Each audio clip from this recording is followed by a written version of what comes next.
everyone! Magandang araw! Nakapagala na naman nga kami dahil birthday ng papa at ng ate ko. Syempre, walang iba kundi dito lang din sa Liminangkong. At napadaan na rin kami dito sa St. Ezekiel Moreno High School na kung saan kami nag-aral dati. Magkatabi lang din sila ng simbahan na St. Michael. At dito muna kami nagtambay sa bahay ng kuya ko. Dahil gusto namin isurprise si Papa. Karga-karga nga pala dyan ni Mr. yung pamangkin ko. Sayang kung di ako nakunan, may baby number 2 na sana kami. At ayan nga, inaasar niya nga yung atitalya namin. Dahil ayaw niya ipadala yung baby niya sa Taytay. Pagkatapos ay kumuha kami ng cake dito kay Ate Cherry. PM nyo lang siya kung gusto niya rin magpagawa. Dito nga pala kami kakain sa kakaming restaurant. Order na agad kami habang wala pa sila Papa.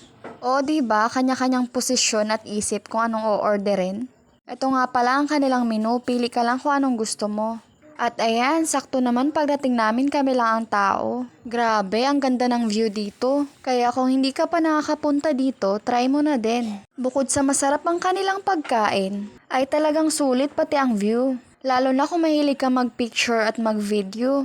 O diba, ang ganda? Kaya ayan, habang nag-aantay pa kami ng order namin ay nagpicture-picture muna kami nila mama. At kanya-kanya na nga rin kaming ihip dito ng lobo. Habang nagpapasaway naman itong pamangkin at ang anak ko. Kaunting lobo lang nga pala yan para sa mga bata.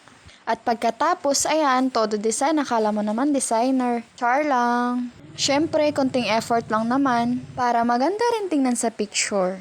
O diba, pati ang basura naging props na din.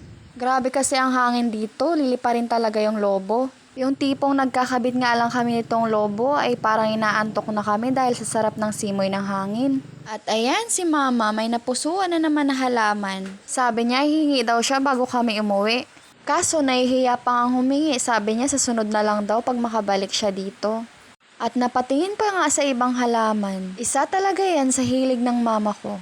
Habang nag-aantay nga kami ng order, ay tuwang-tuwa kami dito sa pamangkin ko na ang lusog-lusog. At pinicturan ko nga muna ang birthday girl dito sa lobo. Pagkatapos dumating na rin ang mga order namin. At hindi na nga nakatiis ng gutom ang mga bata. Pinakain na nga namin habang nag-aantay kami kay Papa. At pagdating ni Papa, ayan, ang laki ng ngiti. Sabi niya, dito pala kayo ha? Agad nga namin silang kinantahan ni ate ng happy birthday. Happy birthday to you. Happy birthday, happy birthday, happy birthday to you.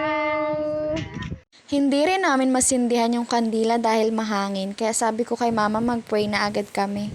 Pagkatapos ay kumain na nga kami. Yan nga pala ang aming mga in-order, sisig, inasal, burger at halo-halo. At nakakatuwa pang kumain ng cupcake itong pamangkin kong si Talia.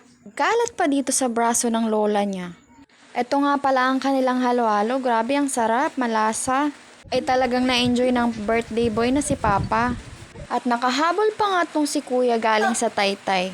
Ayun lang po, thank you for watching.